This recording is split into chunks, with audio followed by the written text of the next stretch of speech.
All right, we good. Starting out this game one, already one stock off of Coreo is Ness. Okay, so we got Coreo Treeborn, Antiyami Donquavious. Okay. Right, Donquavious playing as Red Robin because he loves his hamburgers so much. And Antiyami repping the pink squad. Interesting. Have they been doing this the whole tournament? Robin? I believe so. Interesting. I haven't seen them not be double Robin. Well, so far, I mean, do you think, well, I'm not going to count them out just yet, but assuming they don't win this game, do you think they're just going to stick it out? I'd like to see only one Robin. Okay. Because Donquavious does has a lot of other characters to work with. He can still use Greninja, he can still use Meta Knight, he even has a Zero suit. Okay. But I do find the double Robin to be a bit of a strange team. Okay. Now, I did get to play Coreo and Treeborn before this match, I believe it might have been. One thing I did see about them, and I haven't been able to see much of it today, right now since we just started, but they do seem to, they're picking up on it now after playing so many matches together. I don't think they double together a lot since Coreo is from MDVA. So they kind of lack a little bit of synergy. And this is also the only time Antiyami and Donquavious have ever teamed as well. A very nice down smash by Coreo, catching Antiyami. Both Antiyami and Donquavious down to their last stocks each. I think now, after all this time playing today, they finally got some synergy going for them. Yeah, so hopefully Antiyami and Donquavious can get that going for them too. And sometimes it just takes some time for that to happen. Yeah.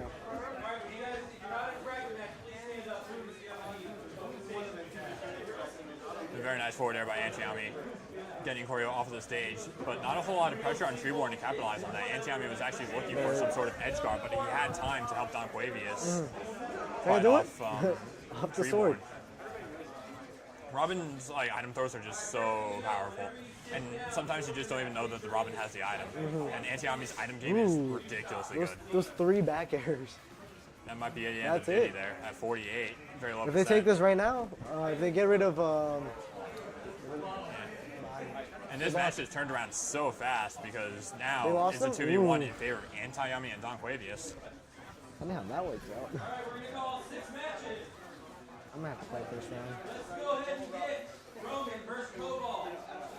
But both Robins being at those higher percents, so they got to be a little bit careful about like not hitting each other. Okay, interesting. I like them more when they were sitting in the corner. Is that gonna be it? An SD? He's gonna make it. Oh.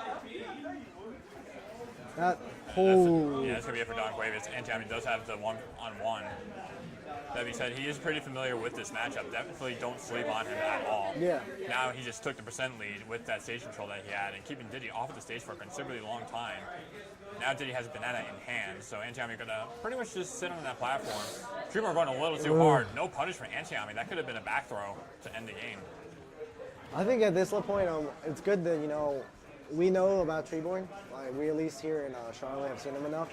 I think that's helping him a little bit with Antiyami in the sense that he's going to respect this player more, just for the fact that, maybe if it's some more random player, he would maybe sleep on him. Not say sleep on him a little more, but at least he's respecting him, not going in just haywire trying to finish the game. Yeah, but with Robin, that's pretty hard to even try and do anyway. You try to get those setups going. I see him. He's just. Treeborn, on the other hand, is going a little bit too hard, and he's got himself thrown off the stage a couple of times for it. That's gonna do it. Rage up air does take out Treeborn's last stock. Game 1 going to Antiyami and Donquavious. I wish they had the synchronized comments. That would have been the cherry on top. How's your bracket going with Makers right now? We are in losers finals right now. Okay, so Kai stock. Yeah. How long do you guys practice that PK freeze thunder? I was looking at it and it just seemed like that's so broken. It's mostly a wall for people trying to get around, but Sonic being the fast catcher that he is, he can usually cancel out a thunder jolt, not get frozen, and then suddenly he's either in Pikachu's face or in Lucas's face. So it can last a little bit, but not that long. But it's still pretty viable considering that the most that they can really do about it is either sit and shield, which PK Freeze does so much damage. But back to the set, shield damage. Yeah. Game 2, going back to Smashville, Donquavious is going to keep his double jump there and make it back on the stage, no problem.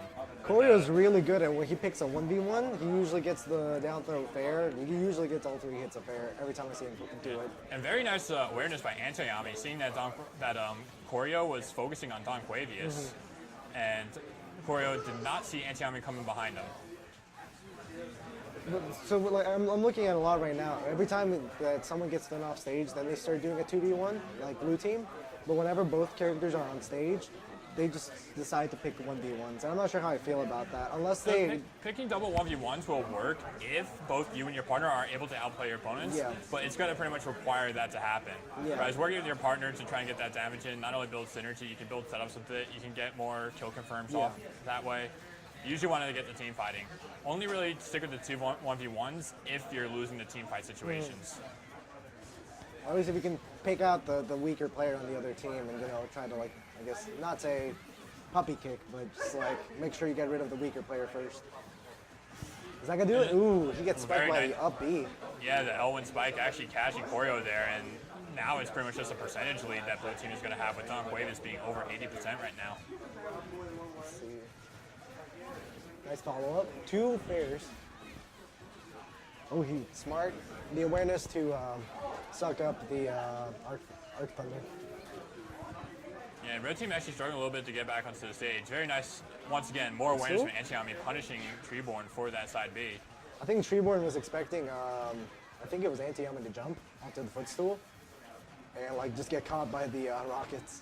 That back throw not going to be enough, though, because Ness wasn't really near the ledge. Got him. Diddy, however, getting that finisher. Antiyami in a pretty tough situation. He does catch the banana, though. Doesn't really get anything out of it, though. Yeah, but if nothing else, it actually kept him alive. Yeah. And very nice arc fire there by Donquavious to interrupt that back throw from Coreo. But Antiyami is going to need to stay alive for a very long time, and Donquavious is going to need to try not to take damage. This is literally just everyone training stocks. And Coreo has been dying at some very low percentages, surprisingly enough, that this is actually a lot closer. And Donquavious is very nice, Nosferatu, to actually lower his own percent. Let's see what Antiyami gets over here off Treeborn, got him off stage. Tries to get him with the up B spike. And one thing Antiyami will do Ooh, off the is that stage it? No. Is I got scared. Yeah, once again, Donquavious hang on to that mid-air jump, and that was, again, that's going to help him get back onto the stage in those situations when he's being edge-guarded. A lot of players will have the habit of just prematurely using their double jump or any mid-air jump that they may have immediately after they hit off the stage. But See if they can do it this time. But keeping it does help you stay alive in those edge guard situations. Unfortunately, Donquavious being taken out there for a red team. So Antiyami stuck with a 2v1, and Robin in 2v1 is pretty difficult to handle. I mean, any 2v1 situation is very difficult Especially to handle. with Robin, no. You got a character in Diddy who can just get into Robin's face, and then there's a character like Ness who can absorb projectiles to the point where you really, if you're going to use Thunder at all, you just got to go with Arc Thunder, because Ness doesn't get a whole lot of percent off of that.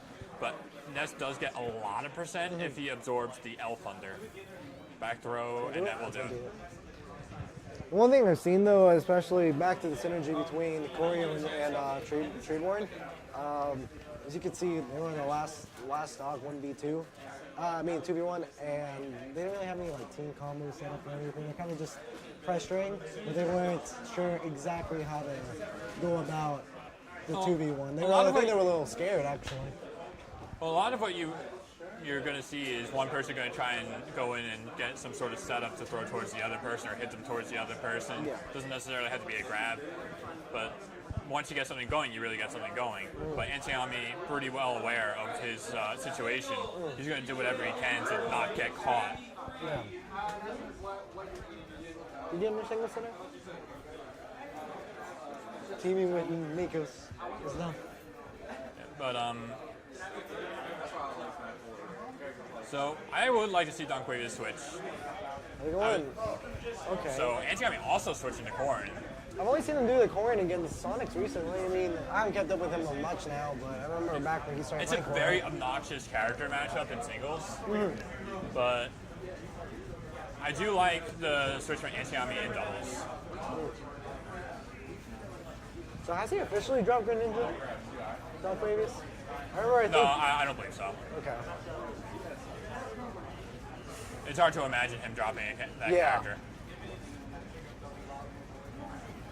But I do like these character switches. I would have liked to see Antiyami still roll with Robin because that is like his true main, but Corrin is definitely like close enough, and that's definitely a doubles character that he has leaned on, especially when he teams with me.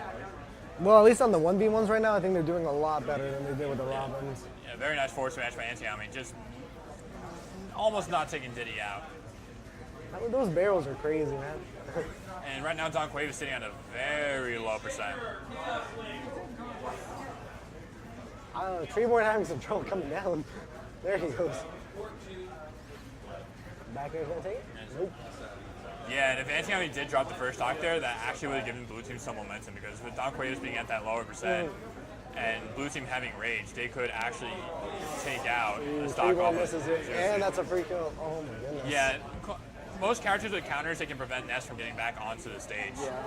And Corrin in particular, that counter, it's almost always going to take him out, if not always. They have to really close out the stock, but Donquavious is aware enough to come save Antiyami, give him some space to actually come back on the stage without any pressure for another team. Yeah, but right now, everyone was kind of separated from each other for a moment there. There goes the 1v1 again. Luckily, Coreo took Antiyami's stock with the back throw.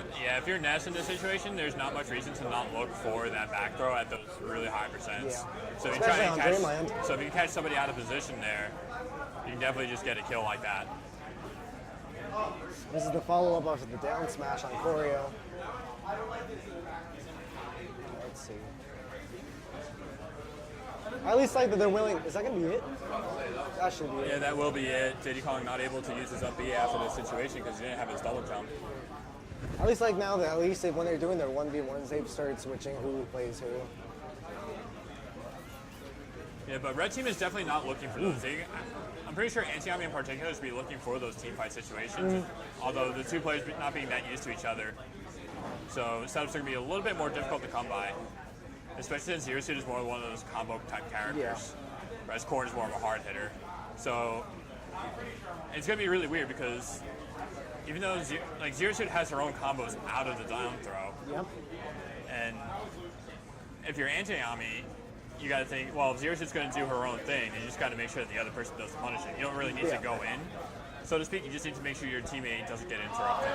I think this is like an example with like you and Mikos, where normally these two players, Antiyami and Donquavious, are kind of players that like are really good in singles, and then like they also tend to be good in doubles, just for the sake that they're good players, like just technically and everything. But since you've been playing with Antiyami, he's been getting a lot better at doubles, so he gets to do support a lot better for Donquavious, just being a doubles player now. Yeah, Mekos and I are both doubles players, but the thing is, like, this is the first time we've teamed with each other in Smash 4. So. Yeah.